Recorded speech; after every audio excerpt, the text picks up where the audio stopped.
So I just wanted to do a little bit of a preface here. This is going to be Jimmy the King. I was able to, lucky enough to go to the Barnes & Noble when Gus Roberts over here at Garcia did a reading and a Q&A. Quite a few people that were involved with the story was there. It was actually a really great time. Robert Trotta was there. I wish I knew everyone's name, but it was definitely very interesting. Gus was friendly and engaging, and he was friendly enough to allow us to film and post this up with his blessings. So without further ado, hope you enjoy. Thanks. The reading, I think we have a pretty full house. So let's see. Thanks so much, everybody, for coming. I really appreciate it. I appreciate the enthusiasm for the book. What I was going to read, it starts in 2012. The book, for those who don't know, it's a sort of pseudo-biography of James Burke, who was a former police chief of Suffolk County. Sort of explores how, despite complete lack of qualification for the role, he rose to become police chief, and shows his rise and fall and everybody who sort of aided and abetted that. And so the part I was going to read is in 2012. It's his first year as police chief. A little background, on some of these characters that you might hear about in this passage. Burke himself was a teenager in Smithtown in 1979 when there was a notorious murder that occurred there. And as we were sort of referring to, the prosecutor on that case, Tom Spoda, took him under his wing, and he became a witness in that case, one of the key witnesses in that case, leading to the conviction of 4 of his buddies. Spoda,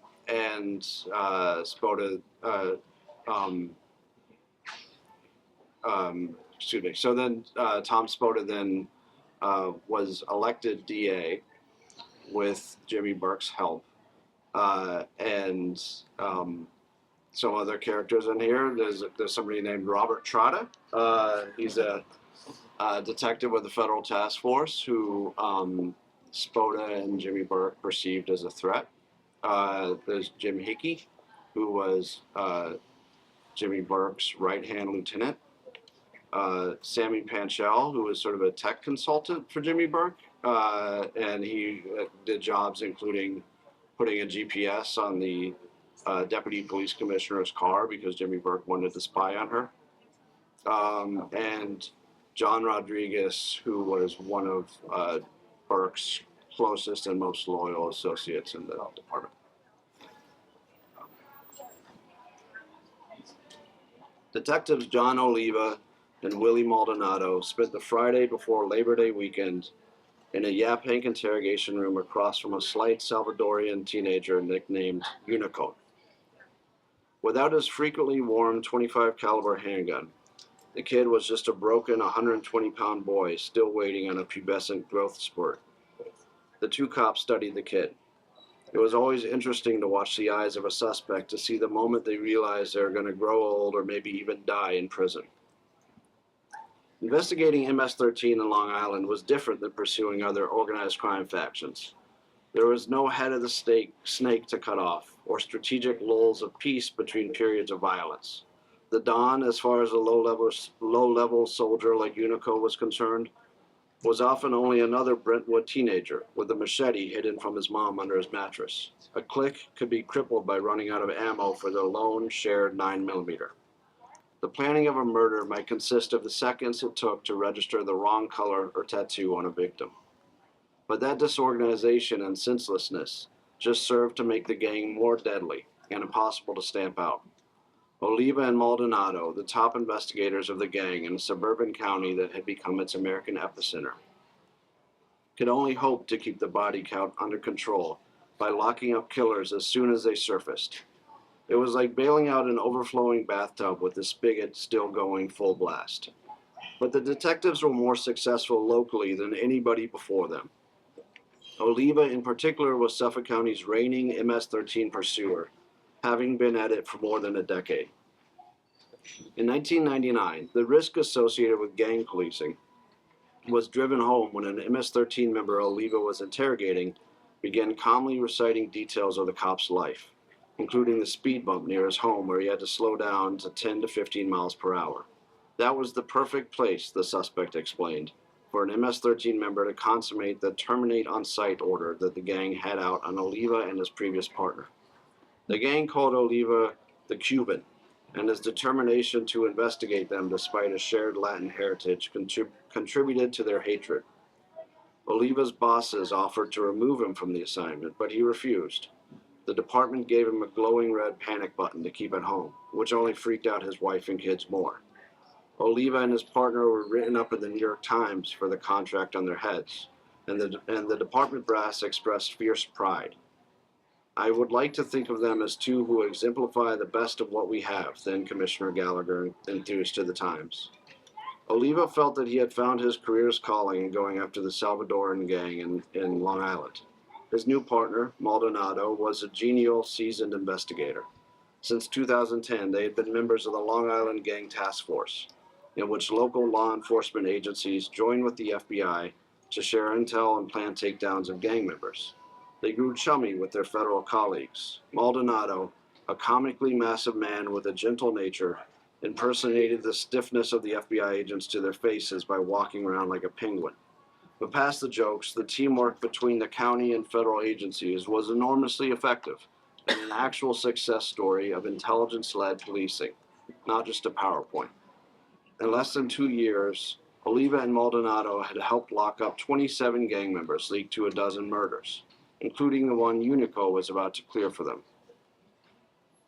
They had picked him up that morning on the basis of chatter from Oliva's street sources. Oliva was one of the rare officers in Suffolk County who spoke Spanish, and he had managed to cultivate an informant in every clique. The detective suspected Unico for a murder in some woods off of Hayward Street in Brentwood. The victim was a Chevale, or rival gang member, identified by tattoos showing he was a member of the 18th Street gang. Oliva had also learned that Unico was planning to murder a second 18th Street gang member who he had been following. Within 5 minutes of them getting Unico in the interrogation room, the kid had confessed to the Hayward Street murder. It was a quotidian murder, the kind Long Islanders appeared not to care much about. Gang-on-gang killings often didn't even make the paper. But the same killers who culled fellow gangsters also murdered civilians if not taken off the street. Among the gang-related murder cases Oliva and Maldonado had closed was the killing of a 57-year-old grocery store employee during an armed robbery. Each time the detectives locked up a kid like Unico, they theoretically saved multiple lives. As they were going over Unico's confession again, Oliva's cell phone rang. It was the detective lieutenant who ran the Suffolk Homicide Squad. The commander abruptly informed Oliva that he and Maldonado had been transferred out of the task force and to separate precincts. The powers that be wanted this done, he said.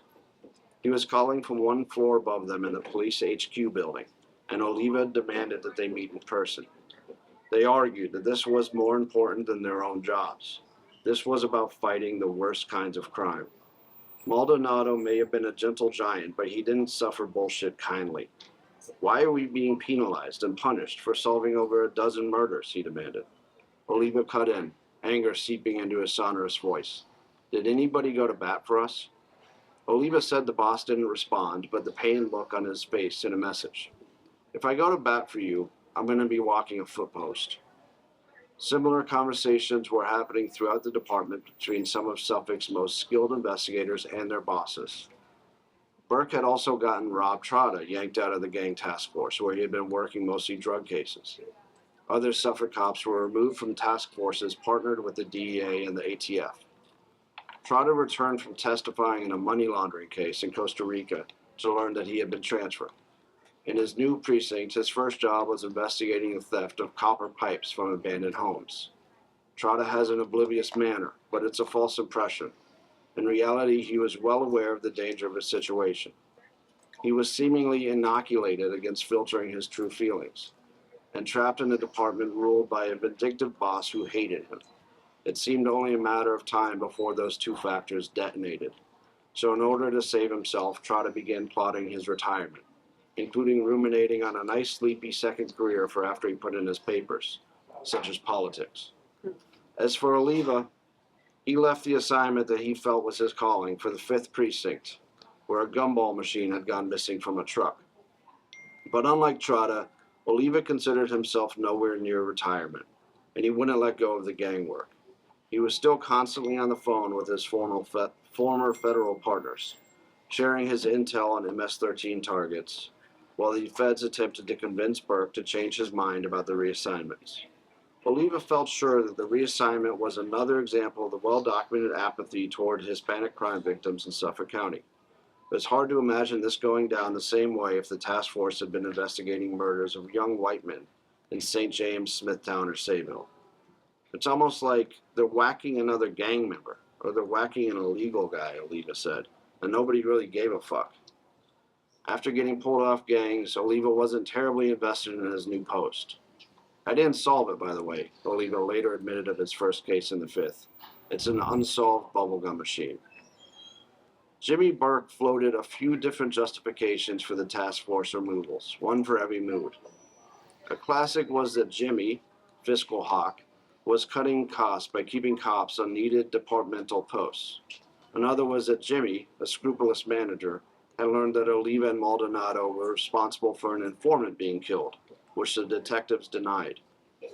But everybody around Jimmy knew his real reasons, myopic and petty though they were. The first was Jimmy's obsession with credit. He was of the belief that the only thing worse than a major crime going unsolved on his turf was for another agency to get the credit for solving it. That went double when it was the feds. We all hated the feds, Jim Hickey explained. When a Suffolk cop contributed to a federal prosecution, it was the feds who got the headlines, and often a chunk of any asset seized.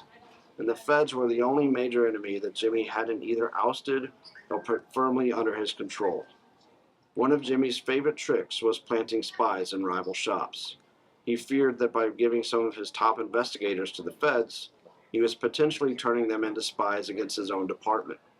Jimmy's distrust of the federal government was apparent in the status of his top-secret security clearance. Unlike most chiefs of the department, he didn't have any, even though some of his subordinates did.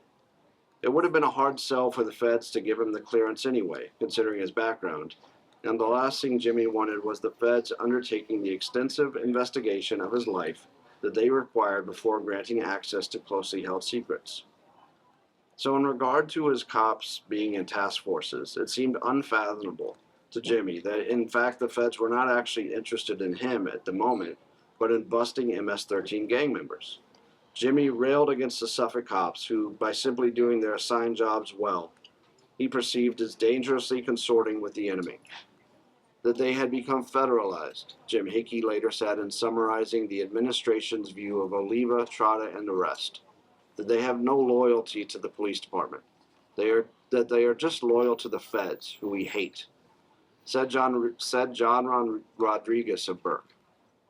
He hated the fact that these guys would work for 28 years for some task force, grow their hair down to their ass, and not handle a frickin' real case. And he hated the fact that these guys were disloyal to the department that was giving them $200,000 a year. And a lot of these guys were running to the feds with their information, and he resented that. Which brought up the central reason Burke had for stripping the task forces. One gangly cop with a mile-a-minute mouth. Rob Trotta scared the administration like none other. SPOTUS spoke often about Trotta's willingness to dig through his target's garbage, as if that were a sign of a truly dangerous nemesis.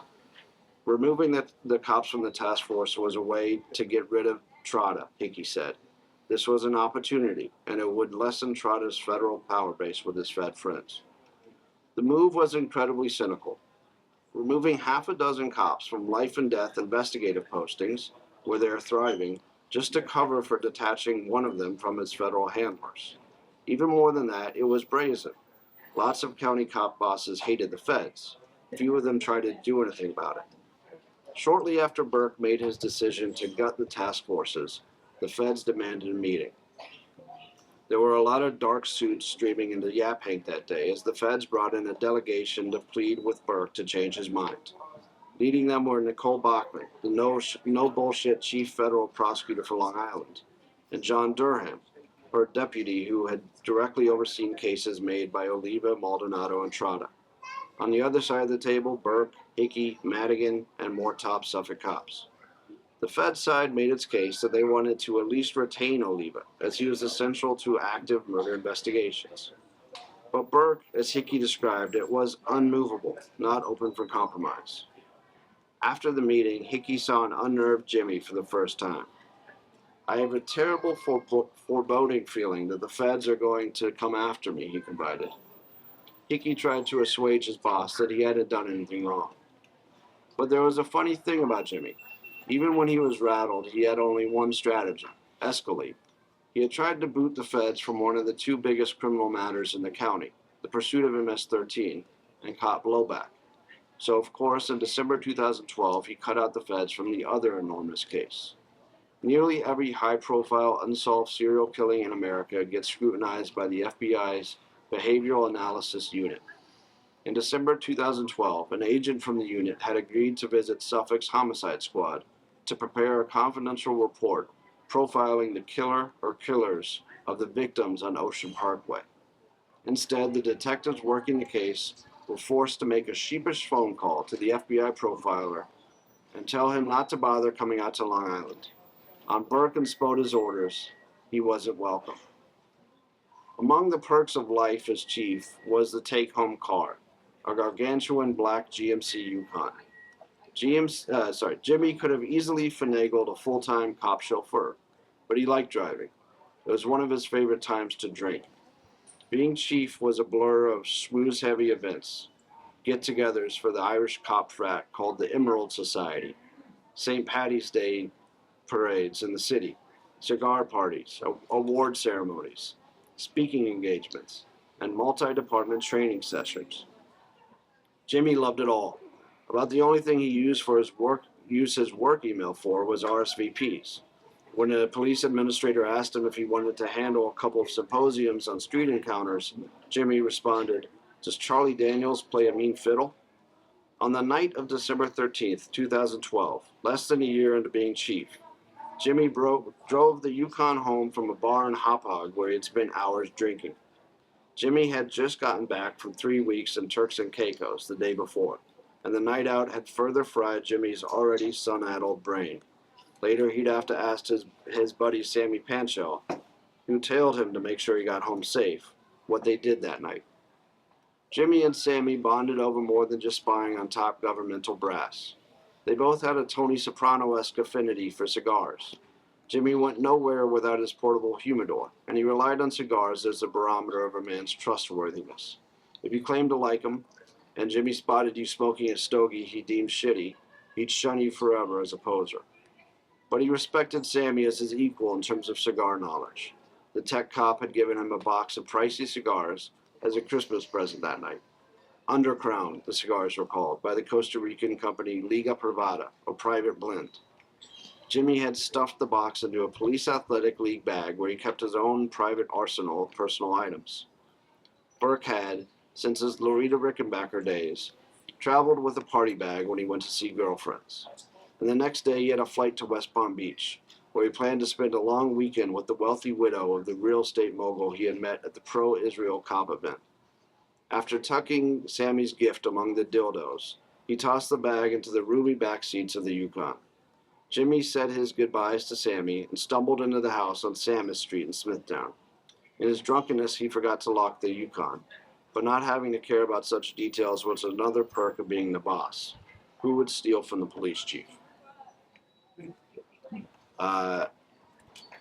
No spoilers, but somebody stole from the police chief after that. So, the reason I picked this passage is because I felt it was pretty telling in that Burke, would choose a vendetta over, his job, which was which was solving crimes in his jurisdiction and overseeing that, and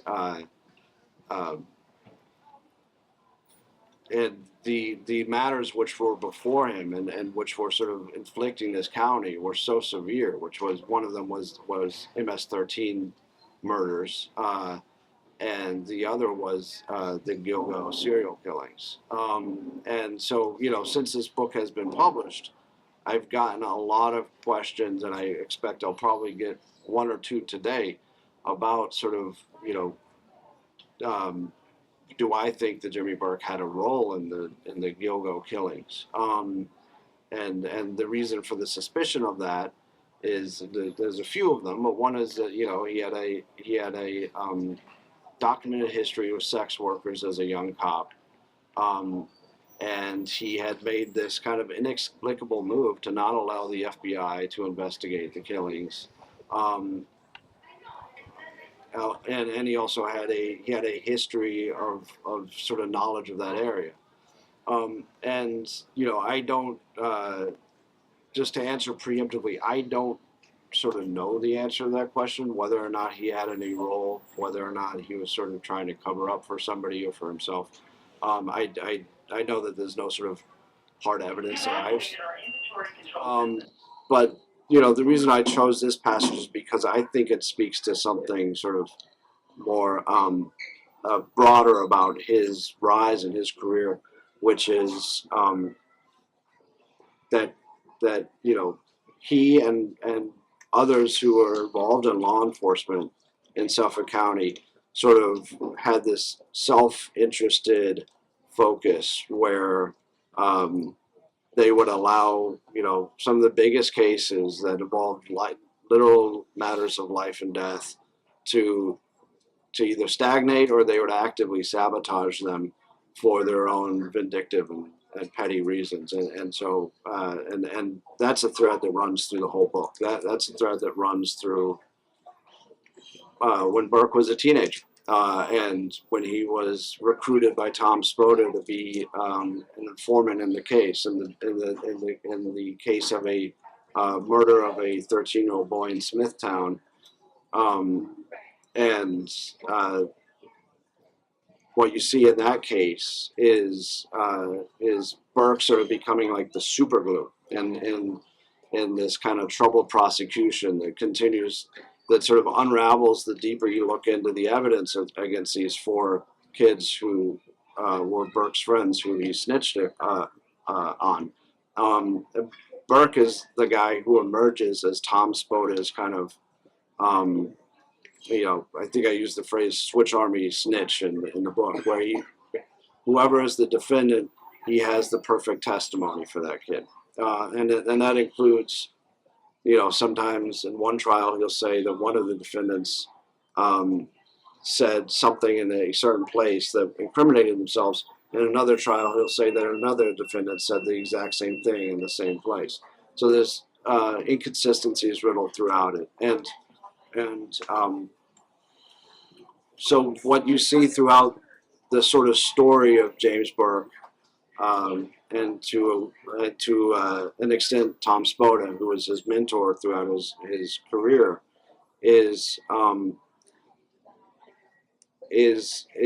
sort of abdication of their responsibilities as far as sort of seeking the truth in running this law enforcement regime, and instead throughout their whole lives just protecting themselves only, and that was their focus. And so there's a lot here. This is I don't know how many people have read it or are thinking of reading it. I appreciate everybody being here. So there's a lot of ground to cover, and so I'll just open it up to questions, because I feel like there's probably a good amount. Did you ever speak to the defendants that were involved, or the kids that were involved in the Pius murder? I did, yeah. So, and they had not sort of, I don't think that they have ever done any interviews. And so the story of the Pius case was essentially that this boy's body was found behind the Dogwood Elementary School in Smithtown, 1979. He had 6 rocks stuffed down his throat, and it's sort of like this real life horror story. I'm sure a lot of people here are familiar with it. From my understanding is basically if you grew up in Long Island around that time, you either remember it or you remember your parents telling you about it, And it was almost like a cautionary tale about sort of watch who you fraternize with. You know, is how I often heard people telling me their parents warned them. And so the detectives, sort of the Suffolk County homicide detectives on the case, immediately seized on their suspicion that kids had done it, and that was mostly based on the fact that Johnny Pius had an imprint from the bottom of a Puma sneaker on his face, and sort of their assumption was kids wear Puma sneakers, and so they sort of started to round up teenagers from around that area, juvenile delinquents, mostly, but also some kids who had never been in trouble before. And basically, their strategy was to get these kids in a room, and this was kind of like the time-tested strategy of the Suffolk County Police Department. Get them in a room, and don't let them leave until they confess. And that worked with one of these kids, which was Peter Carterero. And so he implicated his brother and two friends in the killing of John Pius. And there was no physical evidence linking them to that. In fact, the physical evidence that there was contradicted his confession, and contradicted their involvement in the crime. And sort of the beginning of Jimmy Burke, as far as this story goes, was that he was a 15-year-old kid who was friends with some of these kids, and that he started sharing information with the PD, with the homicide squad, in which he claimed that that multiple of these kids had made incriminating statements to him. But if you sort of study the transcripts of the case, as I did, you see that he often contradicts himself, and you know, federal judges who at times overturned some of the resulting convictions also found that he was inconsistent, and but he was kind of persistent. The other witnesses that were alongside him that said similar stories, for the most part, kind of like dissipated. But he, from my reporting, he was for one, he would hang out around the homicide offices. He would hang out around Major Offense Bureau. He basically became like Tom Spoda's work son as a teenager. And as the cases sort of dragged on, he was the one who kind of held them all together, and he became the most important evidence. The taped confession from Peter Carterero was eventually found to be coerced and wasn't able to be used, so it all relied on Jimmy Burke. And so, in studying the case, I found that perhaps those four boys did it, but there's certainly no evidence that they did.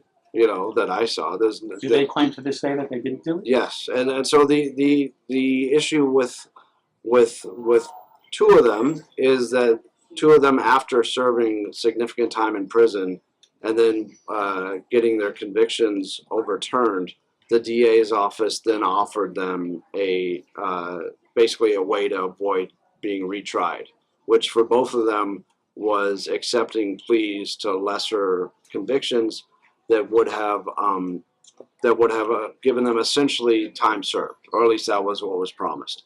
And so two of those boys agreed to those sentences, agreed to plead guilty, which I think haunts all four of them, that those two made those decisions. But I think if you sort of read this book, I think you will understand. It would be, whether or not it was true, it would be a hard thing to turn down if you're in their position, because they were facing life sentences if they again took it back to trial and lost, as they already had done. But they, all four of them, claim that they are innocent to this day, and they served a total of, I think, 50 years in prison. And they were all teenagers when this occurred. The youngest one was 14 years old. And one thing, as we were mentioning sort of in like the preamble before this, is Burke basically had his involvement in this case directly to thank for his rise and for his protection by Tom Spoda and others in law enforcement. He was not qualified to be even a rookie police officer. He had a documented history of drug abuse. He had extremely poor grades. His friends, by his own account, were drug addicts and thanks to him, convicted murderers. He's perhaps a minor, but probably the most significant in terms of police application problem was that he had gotten popped drunk driving, and then he had not showed up for court, so he had a bench warrant. So I found a letter that one of Spoda's colleagues, Billy Keon, who was a prosecutor in the Pius case, also wrote a letter to the NYPD on Burke's behalf, basically saying you should hire Burke, or at least you should not hold against him that he had this bench warrant, because he received the bench warrant because he was testifying in a major Suffolk County matter on the day he was supposed to report to court in Nassau County. And he heavily implied that matter was the Pius murder. But looking through the transcripts of the case, Burke never testified in the Pius matter on that day. And in fact, when he was once asked about it on the stand, why he incurred a bench warrant, he said, I had a roofing job to do that day. So it was a really sort of clear example to me. And I asked Billy Keon about it. He refused to talk about it. To me, it seemed like a really clear example of prosecutors apparently lying in order to reward Jimmy Burke for his sort of dubious testimony in this case that led to 4 convictions. Any other questions? You had a passage in the book that you read about him being with the wife of a big. I thought that was such a great chance to puff that one up, but you were merciful. And what troubles me personally, and I don't know, I'm guessing, is that a certain newspaper seems to be the beneficiary of that relationship, because just look at the paper any day and you will see their commercials in their paper every day. Whose commercials? Whose commercials? Fairfield. The wife's business? Oh. Fairfield. Right there, every day. Some of them today, they got 2 or 3 full pages. I mean, those things must cost money. Right. And I wonder why that particular company, who happened to be supposedly the girlfriend of what's his name, until she found out that he was cheating on her with Loretta Rickenbacker. Right. She supposedly drops him, but somebody else. So I guess I'm just guessing.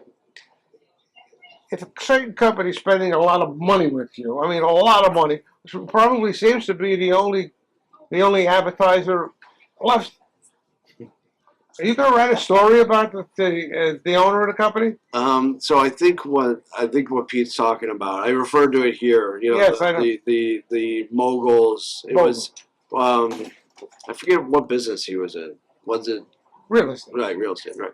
So there was Burke got involved in kind of a thread that runs through the whole book is Burke's kind of relationships getting him in trouble. And Burke got involved in a relationship with the widow of a real estate mogul, and it's not clear if it was. I didn't really find it too relevant, anyways. But whether or not it was. The real estate mogul had sort of like sponsored Burke to go to Israel and do like a police event there, and from that point forward, some sort of relationship formed with his wife. And what you're referring to is the mogul's company, right? It's the mogul's like company that he ran or something. Yeah. So I mean, I don't know why. I have no information at all that like Newsday is trying to keep that quiet or something. And I think there are, so basically the way that I saw this book, or like the utility of this book, was sort of understanding what factors were complicit in the rise of Jimmy Burke. And that was because I thought that was something that you could probably apply to sort of the rise of bad cops in jurisdictions all over the country. And to sort of study how that happens. And so I made that decision at some point in the reporting that if I was going to detail the police unions, the politicians who made that possible, I would also have to touch on the complicity of my tribe, the media. And so this is not in response to your question, but it's sort of a spinoff. There are parts of the book where I show a potential role that Newsday played in Burke's rise. For example, sort of covering unskeptically the John Pius case and other matters in which like Tom Spoda was involved, and Tom Spoda was clearly a very good source of at least one editor at Newsday, which I show in the book, which was at the point when John Oliva was being wiretapped, which kind of follows the passage that I read. That was, the next sort of step in that saga of the battle between Burke and John Oliva. Burke escalates it by wiretapping John Oliva in order to try to catch him leaking records to Newsday, and specifically to a Newsday reporter named Tanya Lopez. And so when I found a document which showed that during that wiretap, one of a top editor of Newsday was giving information to Tom Spoda about Lopez's reporting, which is sort of like a cardinal sin. So in my mind, I felt that in small or maybe big ways, the media also sort of had a role in helping to build up Jimmy Burke and protect him. Is that why Newsday's not covering your book signing event? You'd have to ask them. But I suppose it has, from what I've heard, there's a lot there. There's a good amount of buzz about the book out here, and the fact that Newsday hasn't covered it or reviewed it perhaps is telling. I don't know. Did you try to talk to the unions? I tried to speak to the unions, yes. I mean, but it was mostly just hang-ups, and at one point pretending not to hear me and stuff like that, and then once they had my number, never picking up again. So it was essentially, the reason why I tried to talk to the unions is because they play a pretty central role in the conspiracy that sort of unfolds in this book. I mean, they effectively, even though the unions, their role is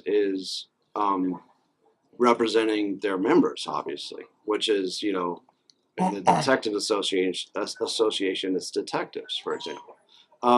They, in fact, sort of exclusively represented the interests of Jimmy Burke throughout this process. And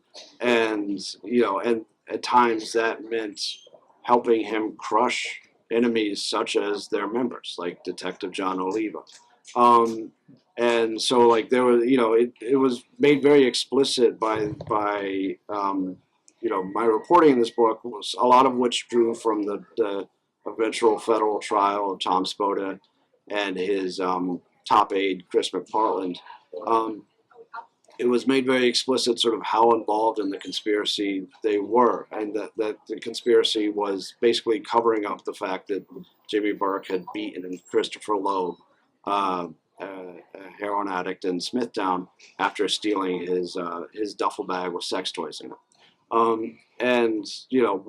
For example, the unions would hold essentially auditions where they would have police officers who had been at the precinct or at Christopher Loeb's house that day and would have had information on Burke's actions. They would have them all file into a room, go around around the room, have them tell their stories. And if the story that the cop told of what they remembered that day sort of differed from Burke's official story, the union officials would make clear that they didn't want that they were sort of running afoul of the official story, and the cops would, they some of them testified later that it was quite clear that if they did not change their story based on what the union officials were suggesting, that their career would suffer and maybe worse. So I thought that was one of the most interesting parts of reporting this thing. Was sort of, you hear a lot about the influence of police unions, and a lot of that is sort of financial, having sort of a political control over public officials, and then, but in this case, I found it so interesting because it was what you really saw was just engaging in a criminal conspiracy. I mean, it was just and doing so on behalf of somebody who was not, who they didn't even represent, Jimmy Burke, and doing so at the expense of their actual constituents, like John Oliva and others. Yeah. Hi. First, thanks for coming and thanks for doing this. And this is Thanks. kind of a question that we've been talked about at the Democratic Socialists of America, Suffolk County, this questionnaire you did yesterday. Yeah. But how would you think to, like, what is your opinion on the kind of mechanisms for holding these kind of police unions accountable for dealing with these kind of like corrupt police officers? Do you think there's like an adequate way to deal with them, or not to leave you on too much, but Sure. just elaborate on how they hold these kind of people accountable? Yeah, it's a good question. I mean, I think one of the things that gives them a lot of power is the ability to fund campaigns, and sort of throughout the book I sort of depict how public officials in Suffolk County, ranging from council people to the county executive, kind of rarely ever questioned Jimmy Burke, and even when it became obvious that he was sort of out of control, seemed to be like the last people to understand that. And I think that that's probably because the importance of the voting bloc and of the campaign contributions of the police unions. So I understand that there's been some efforts to sort of curtail, the financial contribution aspect of it out here, as far as contributing to DA's office races and stuff by union officials. But I feel like that. I don't think that will answer it. I think one of the questions that need to be asked is why, if these union officials were shown to be involved in a criminal conspiracy that resulted in indictments and convictions, why weren't they indicted? And I honestly think it would probably take something like that, a really real sort of criminal reckoning, to start to sort of curtail some of the misconduct of union officials and start to curtail some of the more unseemly elements of their influence. What is one area of the book that you wish you could have expanded upon more? I think, like, as my editor of the book would probably attest, my problem was I expanded on on a lot of things. It was such a sprawling saga, and I felt like, to cover the the people in the book, you kind of have to like dive into this phenomenon that happens out here in Suffolk County, where everything's intertwined, and like everybody, there's like generations of connections between people that must be explored because it's relevant. So, I found it hard to like sort of say I'm going to leave out that part because a lot of it felt relevant to the story, right? I mean, these guys, Jimmy Burke and Tommy Spoda, their story is just so entrenched in the story of sort of Suffolk County corruption and misconduct and these botched cases that in Suffolk County. So, the what I would have dug into more. I mean, I don't think there's anything that I sort of just decided not to go down a rabbit hole. I went down a lot of rabbit holes, but I think there's things that I would have loved to have been able to pry as another source, to help me out with. So I would have, things that still sort of like bug me, and we sort of referred to this already, but I would love to have even more information on James Burke's, sort of role in the John Pius case, and sort of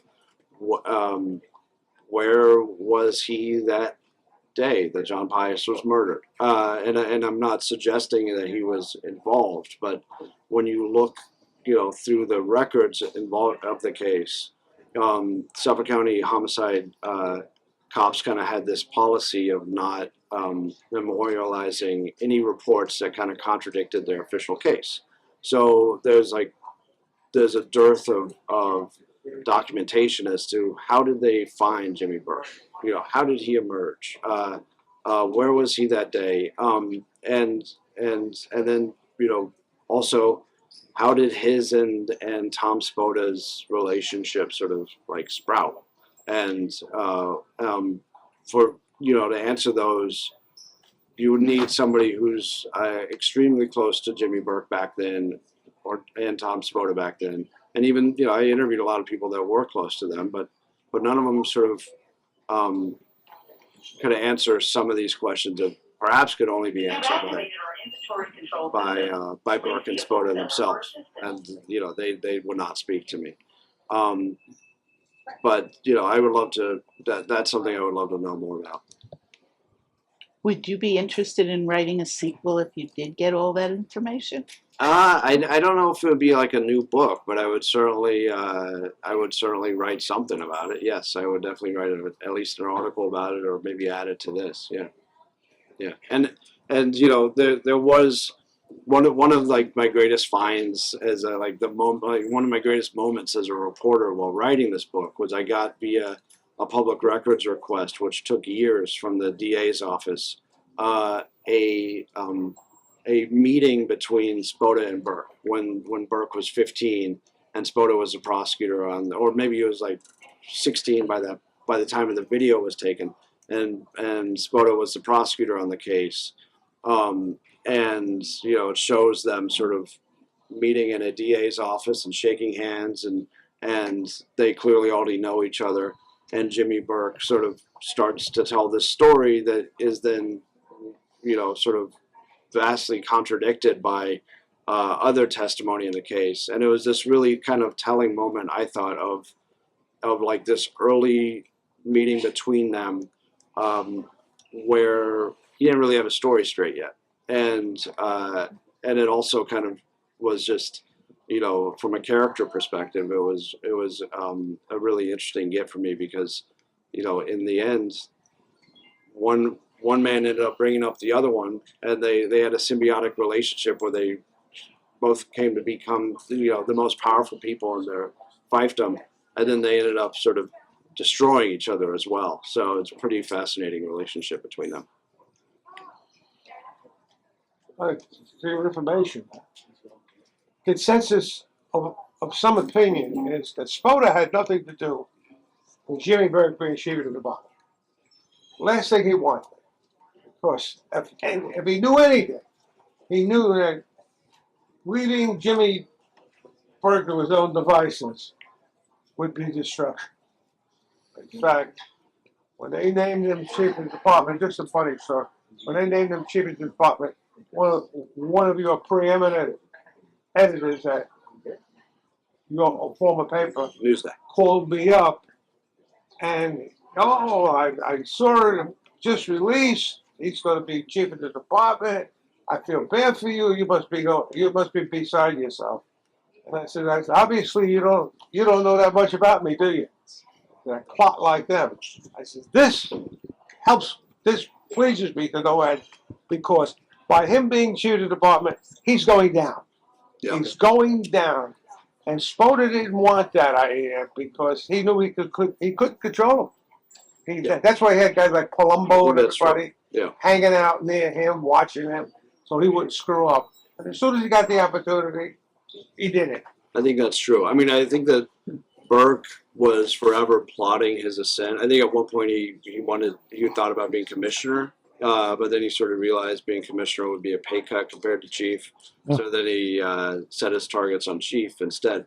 And it was, I think that there's definitely a truth to that, that he was protected. All his backstory was kept secret. All his misconduct was swept under the rug by Tom Spoda. And really, once he became police chief, that he flew too close to the sun. Yeah. And it's pretty telling that the Chris Loeb beating occurs within a year of him becoming police chief, and that really colored the rest of it. When I went to Internal Affairs Yep. to report on him on something, there were two people, and I told the lieutenant was a good guy, the sergeant, a female, she was a bitch, and she was absolute bitch. It's okay, there are plenty. And I said, you guys can't do anything about this. I'm sitting up in the IAD with the tape running and everything. You can't. So Lieutenant was a decent guy, and he was, so then why are you here for? You know it's not going to go anywhere, including the police commissioner. Why are you here? And I said, because what I'm doing is I'm putting a bullet next to his name, meaning not a real bullet, a bullet that they can refer back to. Your document. Oh, you're here. What you call it? Criticizing. What's? Burke. Anyway, I'm gonna put a bullet next to his name, whatever that means. Right. That's right. And I said, hey, so the lieutenant goes like this. He just looks up in the air. And he knows what I meant. I said, so what are you doing? It's because the day is gonna come. This was around 2007. I said, the day is gonna come that he's gonna run out of gas, and he's gonna go down. And I want you people to remember this. You two people remember this, so you can tell people that guy told me that it's gonna happen, and it did. So yeah, put a little one on him. And then you came Reminds me of the anonymous letter that Rob Trotta helped write. That sort of putting you on the spot here. He was there. that sort of detailed, detailed basically, the checkered past of Jim Burke and predicted that it would end in disaster for the department, all remarkably accurately, and was then given to, made it to the top people in the county, including Steve Malone, and none of them listened. So, but that serves that purpose. You then go back and look at it later, and it shows that they were warned. So, yeah. Yes, not a question, really, just kind of an observation.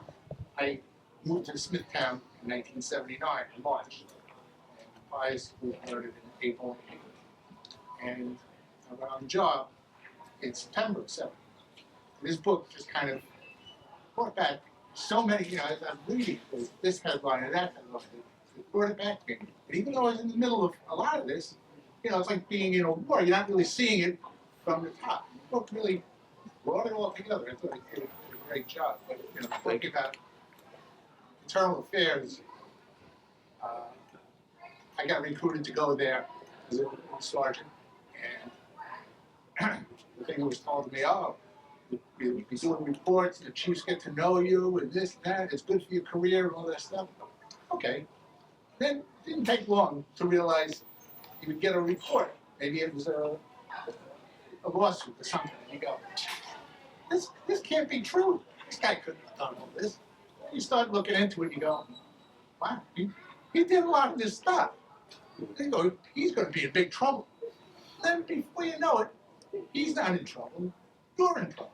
You're the one being, you're taking this the wrong way, and you had to have 110% proof, Right. To bring. So, with that Burke case, it was amazing that it actually flew the way it did, because And even though, like you say at the end of the book, there was one case that stuck, and there was only one thing in that case that stuck.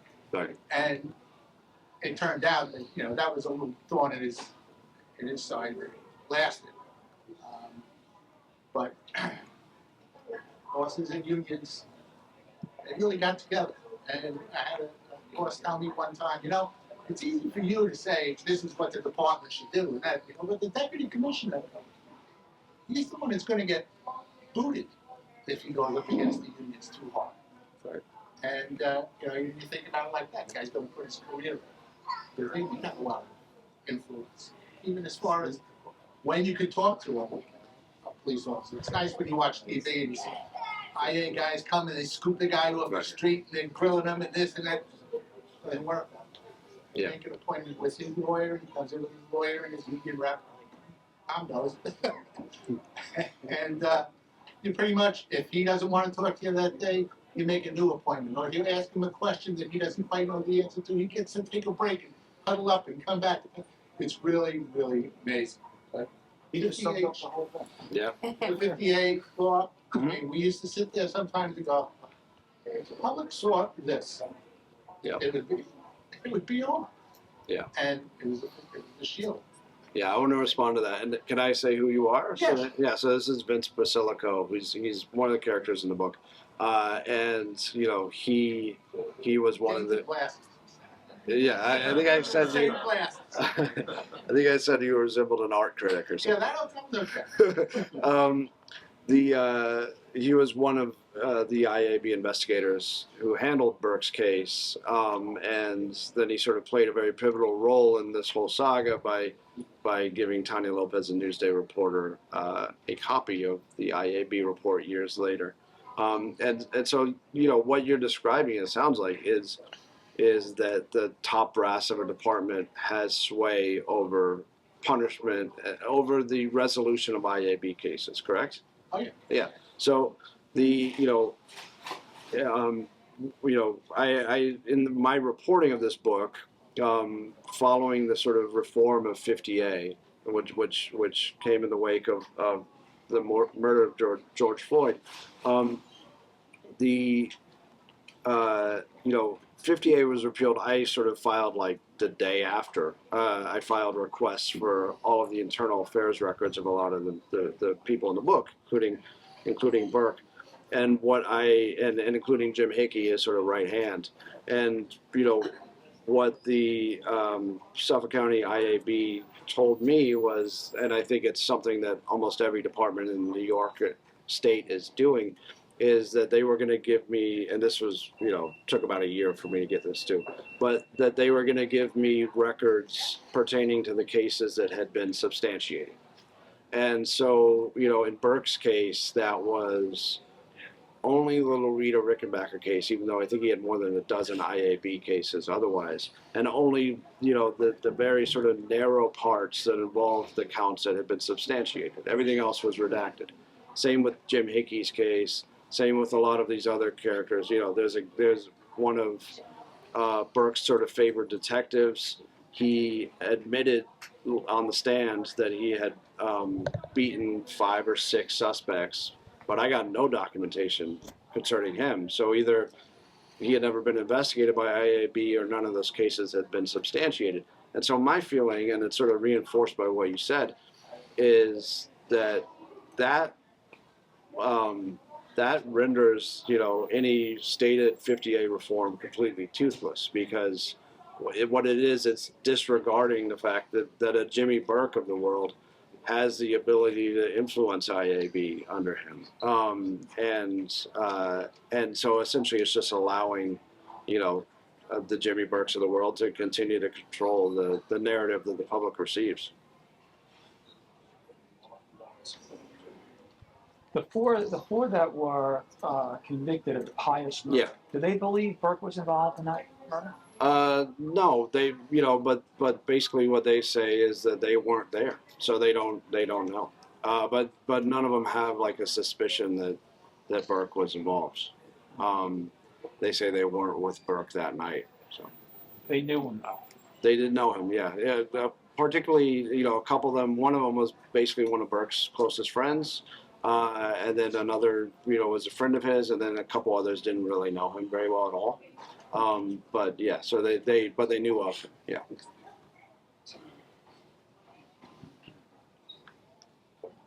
Thanks for writing the book. Thanks for Sort of vindicates. thanks for reading. Appreciate it. Any other questions?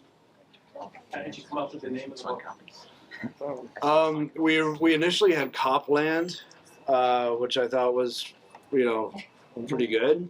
But there's a Sylvester Stallone movie that was also pretty good. Yeah. So we didn't want to. So we decided to let him have that one. And then we had The Finest at one point. And I just didn't think it really captured like the specificity of this. And I also, I wanted to telegraph what really is like the way I thought about the book thematically, which is, that these cops were essentially organized crime. These cops are prosecutors, and that they ran the county as organized criminals would, like through, instilling fear in those under them and enriching themselves. And so I thought, and so I knew that at times Burke's detectives had referred to him as King Jimmy, and he referred to them as his palace guards. And so I decided to go with Jimmy the King to kind of show the mob quality of it. Good name. Great name. Instance, he would say, when I become king. Mm. And I thought that might be where you got that from. Yeah, We make reference to when I become king, things would change. yeah. Well, Things would go a certain way. I know he talked like that a lot. Yeah, so that was part of it. Yeah. A lot of people tell me the corruption in Suffolk County is so much different than in other counties. And it's not about money. It's about money. That's what this guy's going. It's not about the money. No, it's power and money. It's he said, but let a broad get in the way somewhere, and they'll drop everything. All the money, they'll run right over the money. They get it. That's their problem. But it's not about the money. That's why they are corrupt. Yeah, obviously, many of them are. But it's not about. It's a whole different. It's power. I mean, I think Tom Spoto probably could have made a lot more money if he never got into government. I mean, he was making money as a private attorney. I think it's power. What is this thing called power? One thing I know for sure, we're all going to die at the end. Yeah. Anybody can stop that, who chooses to. That's power. The rest is nonsense.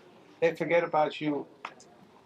And unless you write another book, who's Gus Roberts? You gotta write another one. You gotta do another one. Got the book here, ready to go. Exclusive rights, though. Okay, we'll talk about it afterwards. What's up with the cover? That's a good question. I didn't have I sort of approved it. I liked it, but I was also like, why is this man on the dock? But I thought it pertained to parts of the book. There's to me, I sort of see it as like a young Jimmy Burke, like maybe in his early 20s. He was known to go boating, for example, from like Oak Beach, and I could sort of see him having this moment where maybe he's plotting. I don't know. But yeah, I mean, to me, it did capture a Long Island vibe, so I was happy with that.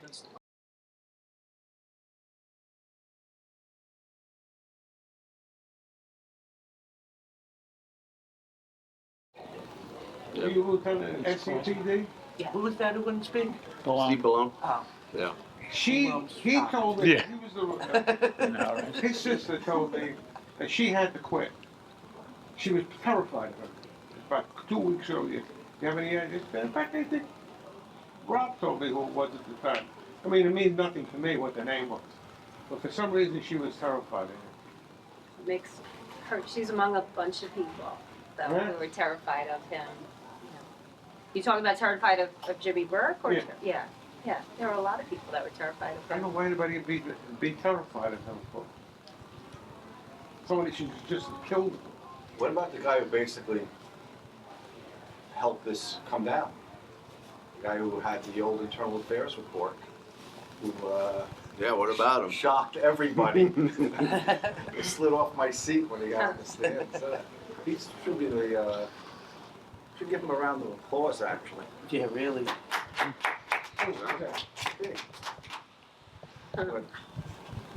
Oh, Basilico. okay. Yes.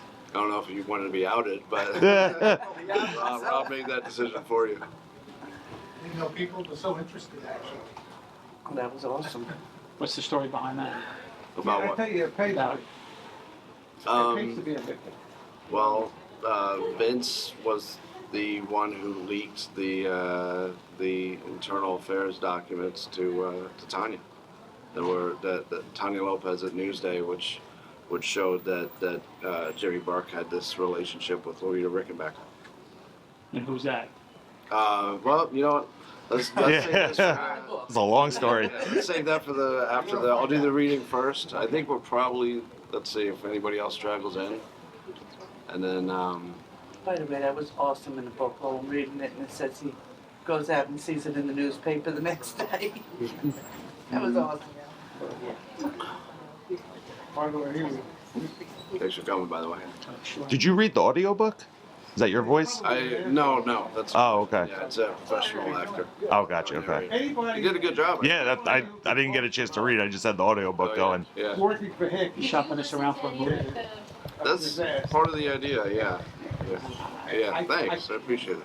I was a policeman. Did you listen to any of like the think it was. podcasts or like Frank McKay's show Something or any of this cop- prior to writing the book or after?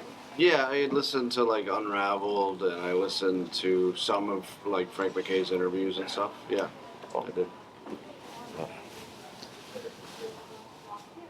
What got you interested in writing the book? So I was at Newsday from 2012 to 2017, and so I was kind of here when the whole scandal started to unravel, which is that I don't know if you're familiar with it, but Yes. yeah, former police chief James Burke beating a suspect, Right. and over sex toys found in his bag, and so I thought that was pretty fascinating in itself, and the fact that he had tried to cover it up for years, and then sort of learning more about how he had gotten his start, which is as a witness in a murder case, and the prosecutor on that case, John Pius, and the prosecutor on that case, Tom Spoda, went on to become DA, and sort of took him under his wing, and I thought that was a really interesting like bookend, those two pieces, Right. and I just wanted to know, how does a guy like Jimmy Burke rise to that level? What sort of like levers of protection are there? So then started digging into it, and it was a richer story than I think I could have even expected. So. What's next for you? Because obviously so much of this isn't done yet, especially the Gilgo Yeah. murders that are still being investigated. So what's next for you? I don't know if if I'd write another book on like something involving Suffolk County. My day job is as a reporter at Washington Post, and so right now I'm just doing that, promoting this book, and sort of seeing what else comes forward. I mean, I'm definitely interested in following some of the threads in the book and threads involving the Long Island serial killer and Suffolk County, but so far I don't have any like big projects planned along those lines. Do you think there's more to the story of Burke's relationship with Spoda? It's possible. Yeah, I mean, it's possible. Like, there's certainly like a dearth of information about like their early days, and like, for example, how did Spoda and the Suffolk County Homicide Unit find Jimmy Burke in the beginning? Was he, a suspect in the John Pius case? Stuff like that. Well, there's a lawyer's father who was a cop, detective, back then. Mhm. But Jimmy was 12 or 13. Who arrested him? So they knew about him well before Pius got killed. Right. They knew about him. For some reason, he lets them go. He said, he kicks him free. He was 12 or 13 at the time.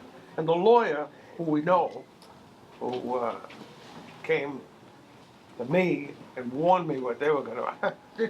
Can't make this stuff up. Mm-hmm. Famous lawyer, you know. I'm talking about the relationship after Spoda met Burke. Right. Right. I mean, is there more to that relationship? For sure. I mean, there's definitely a sort of rich relationship between them that I think only like they know the parameters of. Are you trying to get at something else? No, I'm pretty sure there's way more. I mean, Think he's but implying there was I something think more that there's salacious? also. Well, I mean, I think Rob clearly does. I also think that there's also like a symbiotic relationship that just develops where, particularly once Burke was in the police department, he was sort of this conduit to police power, and Spoda was his protector, right? So they had a symbiotic relationship that was, I think, useful to each other outside of whatever you're referring to. I don't think this guy actually fell in love with him. And you don't do the kind of things he did, because I don't even think, your boss, as great as it is, I could understand. You don't do those kind of things, what he did. And unless you're in love with that guy. It's possible. I mean, look, I saw no. I mean just to be in clear, the I came sense that across. I did not come suggesting- across. Do you mean Spoda with Burke or the other way around? Huh? You mean Spoda with Burke or the other way around? Both of them. They, he's got these nice little rosy cheeks, sweet little guy. Oh no. And now they're together. It doesn't make any sense. You don't commit yourself to it. You separate it. Somebody told me just the other day that somebody supposedly Spoda told somebody that Jimmy the Gent is the father. That the mother went with Jimmy the Gent. Yeah.